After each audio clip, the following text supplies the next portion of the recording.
Page 36, A Child of Song. This lesson they're talking a little bit about playing from scores. Not piano music, scores. You won't see a grand staff at the beginning. This is not a grand staff. It's not piano music. But you get this a lot, especially when you're accompanying or if you have a class or something, you're accompanying people. No big deal. To me, it's just like reading it. I'll just treat it like a grand staff, sort of, and then go along.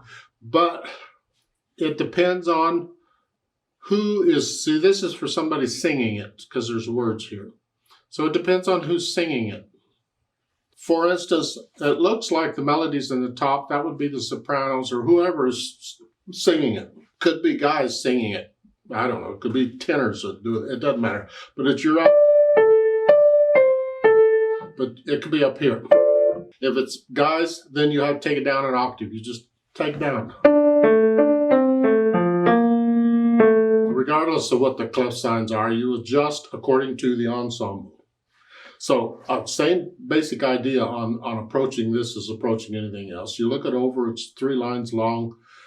You're dealing with treble clefs in both staves here, although, as I said, if you're accompanying whoever is singing, you may have to pretend that you're going to go down an octave.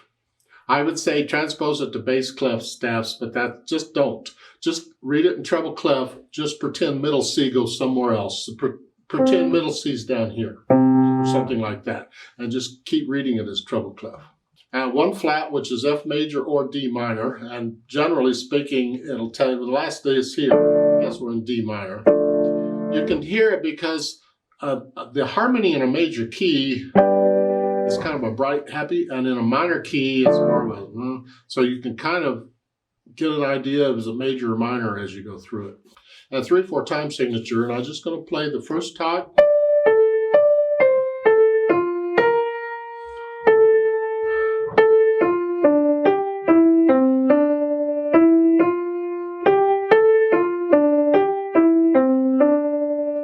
And I do still try and find a fingering when I play these that lets me connect the notes. I don't want to be moving around here with the hands a lot because I need to be focusing more on the people doing the singing than on playing, and I don't want to have to keep looking down at the keyboard to see what I'm doing.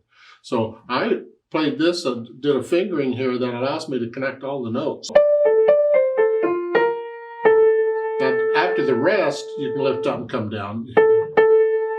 Here, what? Now, so here's all one position more or less. And I do a thumb. When you're going from measure 7 to measure 9, there's 6 notes in there. I only got 5 fingers. So what I do is I put a thumb on the G, the last note in measure 8, and that's my 6th finger. So I'm here. I just do that to get me up there. It just helps me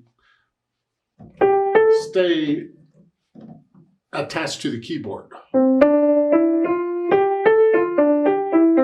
Yeah. Now I want to hear the other part. What's it sound like? What's up here? And you can play it in either hand. It doesn't matter. Just playing broken chords.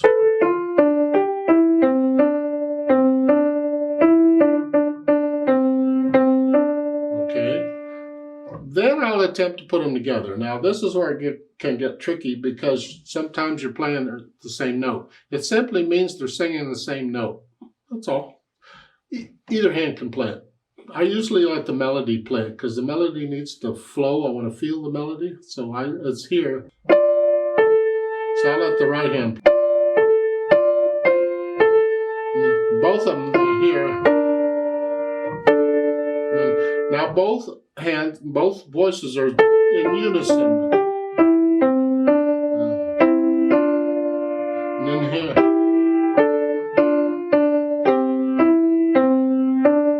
See, so they're in unison sometimes, and that's okay. It depends on who's doing the singing.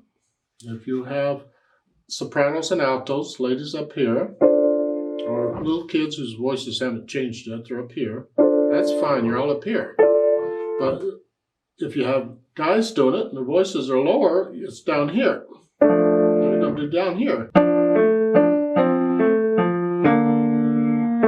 down here, and you'd play it down here.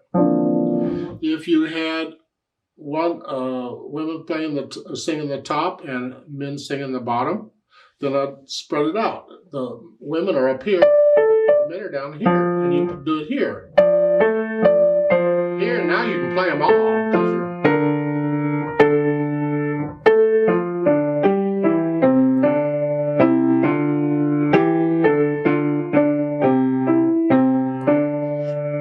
So you're playing the notes for them, where they're singing them. So it depends on who's doing the singing.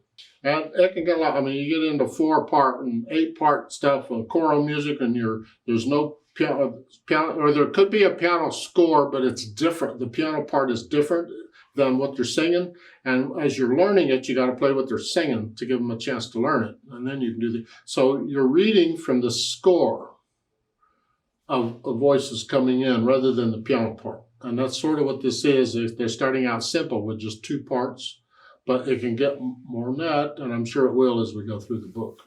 Something to look forward to. I'm not doing a play with me here because the idea is just, can you play these all right? And if it's a unison thing, I let the right hand do it because that's the melody, and I want to feel the melody all the way through. So I let one hand play that melody all the way through. This is the way I do it. You don't have to do it that way. You do it however your teacher tells you to do it, of course.